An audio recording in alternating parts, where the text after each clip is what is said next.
South India shopping mall లో block buster ఆషాఢం #1 kilo sale.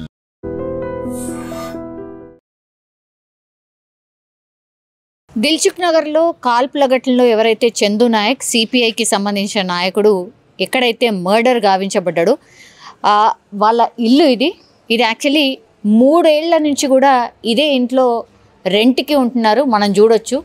So సిపిఐలో ఉండడం, అట్లాగే ఆయన పొలిటీషియన్ కాబట్టి ఇక్కడే కిరాయికి ఉంటూ అంటే ఆయన యాజ్ ఎ పొలిటీషియన్గా ఎదుగుతున్నాడు. అట్లాగే చాలామంది వచ్చిపోయే వాళ్ళు కూడా ఉండేవాళ్ళట. ఇదే యాక్చువల్లీ ఆయన హౌస్. ప్రస్తుతం ఇది ఈ లోపల వైపు డోర్, యాక్చువల్లీ రోడ్డుకి అటువైపు వాళ్ళ ఆపరేటింగ్ ఉంటుంది. సో ఇది వాళ్ళ ఓనర్ అన్నమాట. సో మనిషి అయితే బాగానే ఉండేవాడు, పెద్దగా ఇంటరాక్షన్ లేకపోయినా ఓకే బాగానే మాట్లాడేవాడు అన్నటువంటి మాట ఓనర్స్ చెప్తున్నటువంటి పరిస్థితి కనిపిస్తోంది. ఇది చైతన్యపురి లిమిట్స్కి సంబంధించి ఆయన ఉంటున్నటువంటి నివాసం. ఇక్కడ నుంచి ఎగ్జాక్ట్లీ ఒక 1.5 కిలోమీటరే ఇంతకుముందు మనం కవర్ చేసినటువంటి ఈ గార్డెన్ అంటే వాకింగ్ది ఎక్కడైతే ఉండెనో అక్కడికి మనం వెళ్ళినాం. స్పాట్ని కవర్ చేసినటువంటి పరిస్థితి అయితే కనిపిస్తోంది. యాక్చువల్లీ ఇక్కడ ఎలాంటి హడావిడి లేదు ఆర్ ఎవరూ లేరు, ఎందుకంటే ఈయనది నాగర్ కర్నూల్కి సంబంధించిన ప్రాంతం కాబట్టి అక్కడికే తీసుకువెళ్ళి ఆయన అంత్యక్రియలు చేయడానికని ఫ్యామిలీ మెంబర్స్ అందరూ కూడా ఏర్పాట్లు చేస్తున్నటువంటి పరిస్థితి. అండ్ ఇప్పుడు యాజ్ ఆఫ్ నౌ ఆయన బాడీ ఇంకా కూడా ఉస్మానియా హాస్పిటల్లో మార్చురీలో ఉంది. పోస్ట్ మార్టం ఒకవైపు నిర్వహిస్తున్నటువంటి పరిస్థితి అయితే కనిపిస్తోంది. ఇంకోవైపు ఏమో ఈయన ఎక్కడి నుంచి ఎక్కడికి వెళ్తున్నాడు, ఈయనను ఎలా చంపాలి అని పన్నాగం వేసినటువంటి వాళ్ళు ఎవరైతే నిందితులు ఉన్నారో వాళ్ళు అన్నోన్ పర్సన్స్ ఎవరూ కాదు. యాక్చువల్లీ ఈయనకు పరిచయస్తుడే రాజేష్ అనే వ్యక్తి. వీళ్ళిద్దరు కూడా కొన్ని ల్యాండ్స్కి సంబంధించిన సెటిల్మెంట్స్ చేసేవారు అన్నటువంటి మాట చెప్తున్నారు గతంలో. అయితే 2022లో ఇప్పుడు ఎల్బీ నగర్ పిఎస్ పరిధిలో ఈయన అక్యూజ్డ్ అంటే ఒక మర్డర్ కేసులో అక్యూజ్డ్గా ఉన్నారు చందు నాయక్. అందులో భాగంగానే ఆ కేసుకి సంబంధించి మిగతా 4 ఈయన మీద కక్ష పెట్టుకొని ఆ తర్వాత చంపినట్టుగా పోలీసులు అయితే ప్రాథమికంగా ఒక నిర్ధారణకైతే వచ్చినటువంటి పరిస్థితి. ఇప్పుడు ఎవరైతే నిందితులు ఉన్నారో వాళ్ళందరూ కూడా ఎస్ఓటీ పోలీసుల దగ్గర లొంగిపోయినట్టుగా కూడా చెప్తున్నారు. వీళ్ళు ఒక 4 అయితే వాళ్ళని అంటే ఎస్ఓటీ పోలీసులు ప్రస్తుతం అయితే వాళ్ళ దగ్గర వాళ్ళు పోలీస్ స్టేషన్కి వెళ్ళినట్టుగా చెప్తున్నారు. ఇక ఒకసారి మాట్లాడే ప్రయత్నం చేద్దాం. ఈ ఇంటికి సంబంధించిన ఓనర్ మీరే కదండి? ఏమైంది అసలు? చందన్ తెలీదండి, వాళ్ళు అయితే మంచిగానే ఉంటుండే, మనతో అందరితో కలుపుగానే ఉంటుండే. బాగున్నావు అంటే బాగున్నావా బాగా పలకరించేటోళ్ళు, అందరితో కలిసి ఉండేటోళ్ళు. మార్నింగ్ న్యూస్ విన్నాక మేమే షాక్ అయినాము.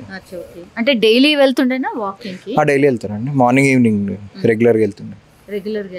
యాక్చువల్లీ వాళ్ళ ఫ్యామిలీ మెంబర్స్ ఎంతమంది ఉంటుండే? వాళ్ళు 4 అండి. బాబు బయట దేశానికి వెళ్ళిండు, పాప, ఆంటీ, అంకుల్ 3 ఉంటుంది. ఓకే.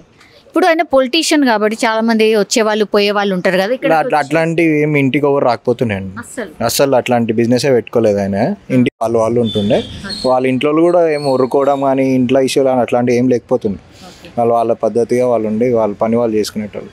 ఎవరైనా కనిపించినా కూడా బాగున్నావా మంచిగా మాట్లాడు. ఎన్ని ఇయర్స్ అవుతుందండి ఇక్కడ? మన దగ్గరకు వచ్చి 3 years అవుతుందండి. ఈ జూలై ఎండింగ్ వస్తే 3 years అవుతుంది. గతంలో ఈయన మీద మర్డర్ కేసు ఉన్నట్టుగా మీకు ఏమైనా ఐడియా ఉందా 2022లో? లేదండి, అట్లా ఐడియా ఉంటే మనం రెంట్కి ఇవ్వం కదా. ఇట్లాంటి ఇష్యూస్ ఉన్నాయని తెలిస్తే అట్లాంటి తెలియదండి. మన దగ్గర వచ్చినప్పుడు మాత్రం చాలా మంచిగా మాట్లాడి పద్ధతిగా ఉండేటోళ్ళు. అంటే అందులో భాగంగానే ఈ మర్డర్ జరిగినట్టుగా కూడా చెప్తున్నారు. 2022లో యాక్చువల్లీ తిను ఒక మర్డర్ కేసులో ఇన్వాల్వ్ అయ్యి ఇందాక టీవీ స్క్రోలింగ్ వస్తే చూసినామండి. అట్లా అనిపించేదా ఆయనతో?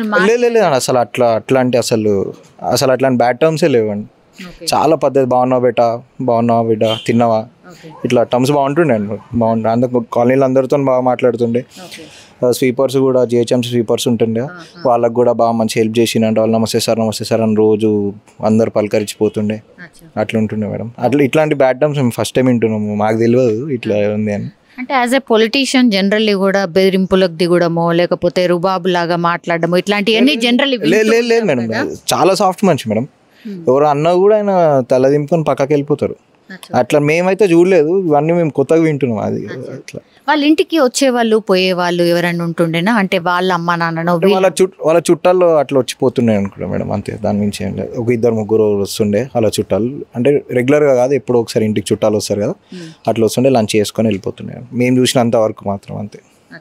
వాళ్ళ నేటివ్ ఎక్కడ ఏంటి ఆ డీటెయిల్స్ ఏమైనా తెలుసా? అచ్చంపేట అంటున్నారు మేడం, కొంతమంది నాగర్కర్నూలు అంటారు, కొంతమంది అచ్చంపేట అంటున్నారు, మనకు ఐడియా లేదు. ఇప్పుడైతే ఉస్మానియా పోస్ట్మార్టం తర్వాత సాయినగర్ తీసుకెళ్తాను అని చెప్పినారు.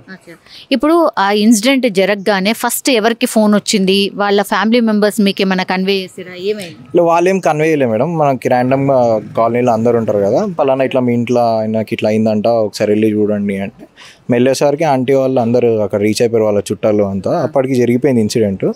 అప్పటికి పోలీస్ సార్ వాళ్ళు వీళ్ళందరూ వచ్చి ఇన్వెస్టిగేషన్ చేస్తున్నారు. మీ కాలనీ వాళ్ళు ఎవరైనా వాకింగ్ వెళ్తారా అండి తనతో పాటు? లేదండి, ఓన్లీ వాళ్ళ ఫ్యామిలీ మదర్, ఆ డాటర్, మదర్, ఆయన ముగ్గురు హ్యాపీగా నడుచుకుంటూ వెళ్ళి హ్యాపీగా. ఇవాళ కూడా వాళ్ళు ముగ్గురు వెళ్ళిందండి. వాళ్ళిద్దరు ఇంటికి వచ్చిండ్రు. ఆంటీ వాళ్ళు ఇంటికి వస్తుంటే దారిలో ఇందాక నేను టీవీలో చూసిన ఆయన పలానా కనిపించిందని ఫోన్ చేసినంట చంద అంకుల్కి. పలానా ఎందుకు వచ్చిందిలే అని అనుకున్నారంట, కానీ ఇట్లా అవుతుందని తెలియదు అంట. ఇందాక ఆంటీ ఇంటర్వ్యూలో మాట్లాడుతుంటే చూసినాం. ఏమని అర్థం కాలేదు. పలానా తెలిసిన ఆయన ఇట్లా వస్తున్నారు అంటే ఎందుకు వచ్చినావు అని అనుకున్నారంట, కానీ ఇట్లా అవుతుందని తెలియదు అని అన్నారు. అంటే వాళ్ళే అనుకుంటా, అంటే ఇందాక ఎన్టీవీ ఇంటర్వ్యూలో చూసినాం మేము. అది సో తెలిసిన వాళ్ళే, అన్నోన్ పర్సన్స్ కాదు, గతంలో వీళ్ళతో పాటు వర్క్ చేసిన అని అంటున్నారు. మనకి పర్సనల్ గా తెలియదు madam, TV. All right. So owner కూడా అదే చెప్తున్నారు, పెద్దగా ఇక్కడ పొలిటీషియన్ అయినా కూడా రావడం పోవడం ఇట్లా ఎవరో వచ్చి ఇక్కడ కలిసి వెళ్ళడం ఇదంతా ఏమీ జరిగేది కాదు. చాలా అంటే చాలా కూల్గా ఉంటుండే, ఫ్యామిలీ కూడా మంచిగా ఉంటుండే, మాకు ఎట్లాంటి అనుమానం కూడా రాలే. యాజ్ వెల్ యాజ్ ఇప్పుడు 2022లో జరిగినటువంటి కేసులో ఆయన అక్యూజ్డ్గా ఉన్నట్టుగా కూడా మాకు తెలియలేదు. ఇప్పుడు ఇన్సిడెంట్ జరిగిన తర్వాత ఆ కేసు బయటకు వచ్చింది కాబట్టి ఇప్పుడు ఆ విషయం తెలుస్తోంది. పొలిటీషియన్ అయినా కూడా చాలా కామ్గా ఉంటుండే, అట్లాగే హెల్పింగ్ నేచర్ కూడా చాలా ఎక్కువగా ఉండింది. ఆయన చాలామందికి హెల్ప్ చేసినట్టుగా కూడా ఇక్కడ ఉన్నటువంటి జిహెచ్ఎంసీకి సంబంధించిన వాళ్ళు కూడా చెప్తున్నారు.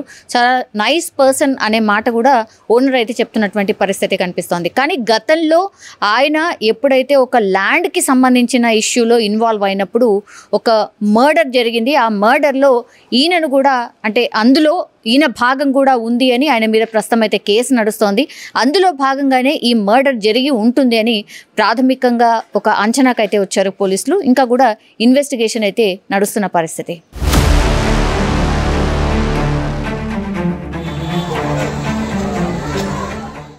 చందు నాయక్ ఎవరైతే ఈరోజు మర్డర్ అయినరో, సో ఆయనకు తెలిసినటువంటి వ్యక్తి అని చెప్తున్నారు. మీరు ఏంటిది, ఏమవుతారు చందు నాయక్?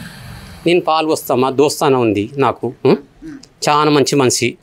ఈ ఏరియాలో ఎవరితోనూ సరిగ్గా మాట్లాడాడు, వస్తాడు, వాకింగ్ చేస్తాడు, పోతాడు. నేను పాలు వస్తా, పెరుగు తీసుకుంటా.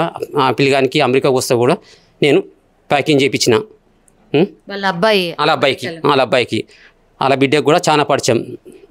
వాళ్ళ బిడ్డ కూడా మంచి, అలా మెసేజ్ కూడా చాలా పరిచయం. అన్న అంటది, అన్న అంటది. చాలా అంటే చాలా మంచిది. ఎవరు జోలికి పోడు, ఎవరితో సరిగ్గా మాట్లాడు. కాలనీలో ఆయన పని ఆయన చేసుకుంటాడు, వాకింగ్ చేస్తాడు, సప్పుడు ఇంట్లోకి వస్తాడు. ఎవరితో కాలనీలో ఎవరితోనూ మాట్లాడు. ఏమరా షాయి,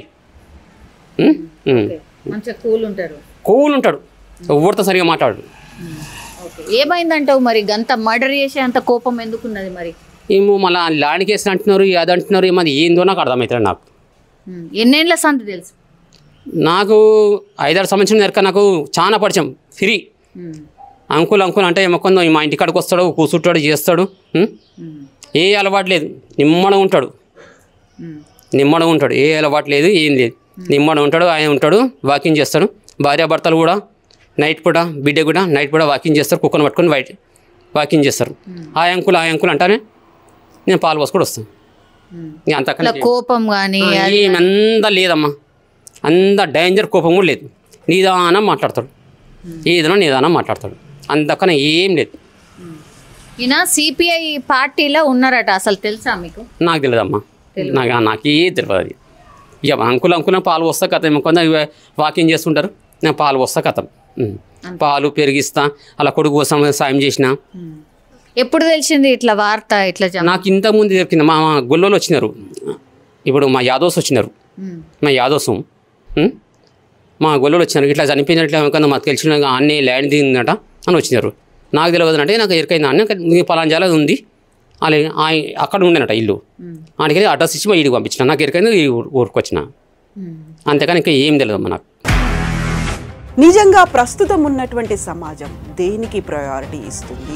ఆర్థిక సంబంధాల చుట్టూ మాత్రమే తిరుగుతుంది. మళ్ళీ ఎన్నికలంగానే చాలా విరక్తి కలుగుతుంది. మంచి అనిపిస్తుంది కదా, లేడీస్ కూడా ఛాలెంజింగ్ జాబ్స్ చేసినప్పుడు చాలా బాగుంటది. ట్రాఫిక్ అసిస్టెంట్స్ గా నియమించిన ట్రాన్స్జెండర్స్ అందరితో సాల్యూట్ చేయించుకుంటున్నారు. ఫుడ్ డెలివరీ ఇవ్వటానికి వెళ్ళినటువంటి డెలివరీ బాయ్ అనిల్ పై కళ్ళ ముందు